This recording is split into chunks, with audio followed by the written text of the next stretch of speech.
नमस्कार, बहुत स्वागत है आपका।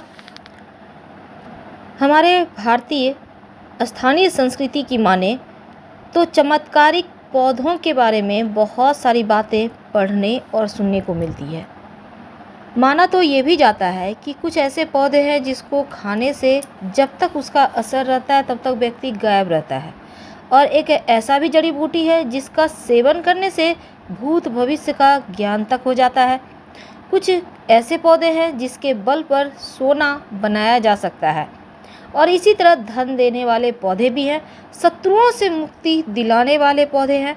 तो चलिए आज हम एक ऐसे ही पौधे की बात करेंगे जिसका नाम है धतूरा।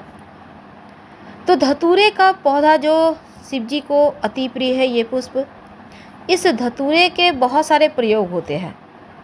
लेकिन क्या आपको पता है कि कुछ ऐसे पौधे होते हैं जिसको घर आंगन में लगाने से बुरे दिन समाप्त हो जाते हैं, और जड़ी बूटियों के माध्यम से धन यश कीर्ति सम्मान सब प्राप्त होता है।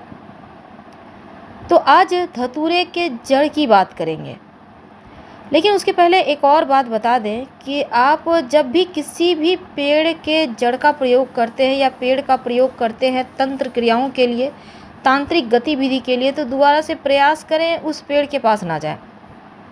धतूरे का जड़ ज़्यादातर आप आश्लेषा नक्षत्र में अगर ले आएँ, ज़्यादातर जो अधिकतर काम करता है 100% इसका बेनिफिट चाहते हैं तो आश्लेषा नक्षत्र में ही लाइए। नहीं तो आप किसी भी पूर्णिमा, अमावस्या या फिर किसी भी रवि पुष्य, गुरु पुष्य नक्षत्र में भी ला सकते हैं। तो धतूरे के जड़ के कई तांत्रिक प्रयोग किए जाते हैं। माना जाता है कि अगर घर में स्थापित किया जाए तो धन संबंधी समस्याओं से मुक्ति मिल जाती है। लेकिन लाने के नियम क्या हैं? जैसा हमने कहा, आश्लेषा नक्षत्र में लाने सबसे अच्छा होता है। तो जैसे आप पहले से आप पंचांग देख कर रखें, आश्लेषा नक्षत्र जिस दिन हो उसके एक दिन पहले आप थोड़ा सा किसी बोतल में पानी और एक सिक्का लेकर इस पौधे के पास चले जाइएगा। आपको पहले निमंत्रण देना होगा। जल जो है उसको जड़ में डाल दें, सिक्का को उसकी जड़ के पास रखकर प्रार्थना करें। आप किस कार्य के लिए उनको ले जाना चाहते हैं उनसे कहिए, और उनको कहें कि आप मेरे साथ चलिएगा, हम आपको फिर से कल लेने आएंगे। और फिर अगले दिन जाकर इस पौधे का थोड़ा सा जड़ आपको निकाल कर ले आना है। अब मान लेते हैं आपके पास उतना टाइम नहीं है, आप उसी दिन सब करना चाहते हैं, तो कोई बात नहीं, थोड़ा सा जल ज़रूर डाल दीजिएगा जड़ में, ताकि मिट्टी गीली हो जाए, आसानी से आपको जड़ भी मिल सके। और सिक्का ज़रूर डाल दीजिएगा, प्रणाम कीजिएगा, आप अपना परिचय दीजिएगा, फिर आपको वहाँ से जड़ लाना है। तो आश्लेषा नक्षत्र में जब आप धतूरे की जड़ को घर लाइएगा, माना जाता है इस दिन लाया गया जड़ अगर घर में रखा जाए तो घर में सर्प का भय नहीं रहता, और शत्रु भी आपको नुकसान चाहकर भी नहीं पहुँचा सकते। धतूरा दो तरह का होता है, काला और सफ़ेद, लेकिन ज़्यादातर जो बैंगनी या काले रंग का धतूरा है इसका प्रभाव ज़्यादा होता है।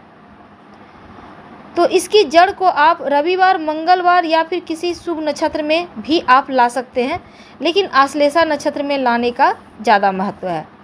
घर में रखें तो किसी का नज़र दोष, तंत्र क्रिया असर नहीं करता, शत्रु मुक्ति मिलती है, सुख चैन बना रहता है, अपार धन की प्राप्ति होती है। माना जाता है अगर धतूरे की जड़ को, अगर आपको धन की बहुत मुश्किल है, तब आप सोमवार के दिन धतूरे की जड़ को आप पहले शिव जी को अर्पित कर दें, पास के मंदिर में भी कर सकते हैं, और फिर उसको उठाकर अपने बाएं भुजा में या कलाई में इसको आप धारण करें। बहुत सारी समस्याओं का समाधान आपको मिल जाएगा। आप वैसे अपने पर्स में भी रख सकते हैं। यदि आप किसी से आपको भय लगता है तो आश्लेषा नक्षत्र में धतूरे की जड़ को घर में लाकर जरूर रखिए, और जिस भी चीज़ से आपको भय लगता है वो भय समाप्त हो जाएगा। लेकिन धतूरा का पौधा घर में लगाने से क्या हो सकता है?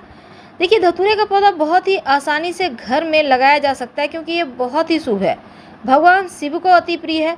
खास तौर पर यदि आप घर पर काले धतूरा का पौधा लगाते हैं तो बहुत शुभ माना जाता है।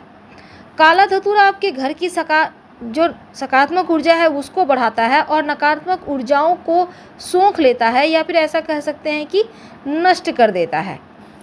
शिवजी पर चढ़े हुए पुराने धतूरे को गंगा में प्रवाहित करना या फिर प्रसाद के तौर पर अपनी तिजोरी में रख सकते हैं, या कहीं मिट्टी में दबा दें या किसी पवित्र पेड़ के नीचे रख दें तो भी उत्तम है। लेकिन अगर आप इसी धतूरे को घर के मुख्य दरवाजे पर लटका दें, यानी कि जो शिवजी पर चढ़ा हुआ है, और जब धतूरा पूरी तरह सूख जाए तो इसे दूसरे धतूरे से आप बदल सकते हैं। ऐसा करने से घर में नकारात्मक ऊर्जा प्रवेश कर ही नहीं सकता। सूखा हुआ धतूरा लटका हुआ ना रहने दें, बल्कि उसको चेंज करते रहें। अब सवाल ये है कि धतूरे के पौधे को घर में कहाँ लगाएं? देखिए, ज्योतिष कहता है कि धतूरे को कभी भी तुलसी के पौधे के साथ नहीं लगाना चाहिए, क्योंकि भगवान शिव को भी तुलसी अर्पित नहीं किए जाते। और साथ ही यदि आप घर में धतूरे का पौधा लगाने जा रहे हैं तो उसे पूर्व दिशा में लगाइए। इस दिशा में भगवान शिव का वास होता है और इस दिशा में बैठकर शिव जी की आराधना भी की जाती है। तो धतूरे का पौधा पूर्व दिशा में लगाएंगे, लेकिन इसको अगर आप धारण करते हैं तो धन की समस्या समाप्त होती है। घर में स्थापित करते हैं तो किसी तरह का भय नहीं रहता, मुश्किलें दूर होती है। तो धतूरे तो एक है, लेकिन इसके फ़ायदे बहुत हैं। उम्मीद है आपको जानकारी पसंद आ रही होगी। शत्रुओं से मुक्ति पाने के लिए इस धतूरे का जड़ का प्रयोग आप कैसे करेंगे? तो सिर्फ धतूरे का जड़ ही नहीं, धतूरे के पत्ते से भी वशीकरण होता है, फूल से भी वशीकरण होता है। इस टोटके को जानने के लिए चलिए जानते हैं, थोड़ा सा और आगे बढ़ते हैं। अगर आपके घर में कोई बीमार है तब आप इस जो धतूरा का जड़ है उसको ले आइए, गंगा जल, दूध, दही से उसको आप शुद्ध कर लें थोड़ा सा डालकर, फिर घर के पूजा स्थान पर रखें और शिवजी पर चढ़ा चरणामृत या फिर नीर थोड़ा सा उठाकर ले आएं। आपके घर में है तो उसी को थोड़ा सा इसके ऊपर छिड़क दें और लोबान की धुनी देकर काले धागे से पीड़ित के दाहिने भुजा में बांध दें तो स्वास्थ्य की समस्या दूर हो जाती है। किसी भी तरह का तंत्र मंत्र क्रिया होगी वो भी समाप्त हो जाएगी। अगर घर में बहुत कलह रहता है तो धतूरे की जड़ का प्रयोग आप कर सकते हैं। क्या करेंगे? धतूरे की जड़ का जो भभूत है उसको जलाकर काले कपड़े में बांधें और घर के दक्षिण दिशा के अंदर रख दें, दक्षिण दिशा की तरफ। अगर आप शत्रु से मुक्ति पाना चाहते हैं तो किसी भी सोमवार के दिन धतूरे का जड़ को शिवलिंग पर अर्पित करने के बाद शिवजी से प्रार्थना करें और फिर इस धतूरे के जड़ को अपने पास रखना शुरू कर दें।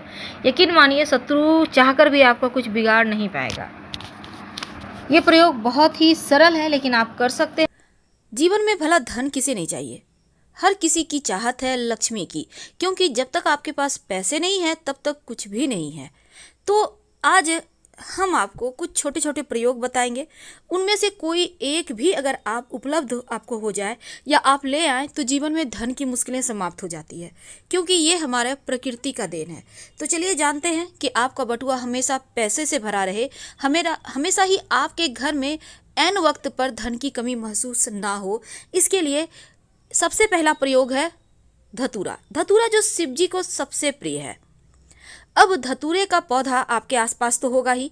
अगर इस बैगनी वाला धतूरा का जड़ आपको मिल जाए, देखिए सफ़ेद धतूरा से आपको ना करके ये बैगनी वाला धतूरा का प्रयोग करना है। तो इसके जो फल होते हैं ना, काले काले बीज लगते हैं, आपको मिल जाएगा।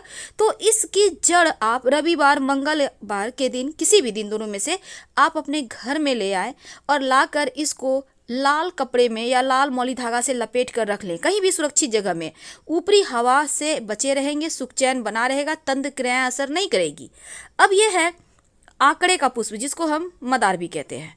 तो इस मदार की जड़, इसमें अद्भुत शक्ति छिपी हुई है। अगर रवि पुष्य नक्षत्र में इसकी जड़ आप ले आते हैं और लाकर अपने घर के मुख्य दरवाजे पर बांध देते हैं तो नज़र दोष से बचेंगे। अगर कोई बंध्या स्त्री कमर में बांध ले तो संतान की प्राप्ति हो जाती है, कोर्ट कचहरी में विजयी होती है। अब यह है, इसको कहते हैं बहेड़ा। इसका जड़ अगर आप पुष्य नक्षत्र में ले आएं और लाकर घर में स्थापित कर दें पूजा घर में, तो दरिद्रता कभी नहीं आएगी। और इसका पत्ता लाकर भी फाल्गुनी नक्षत्र में अगर बहेड़ा का पत्ता लाकर रख लें तो जीवन में किसी भी तरह की कोई कमी नहीं रहती, ऊपरी भला बाधाओं से बचे रहते हैं।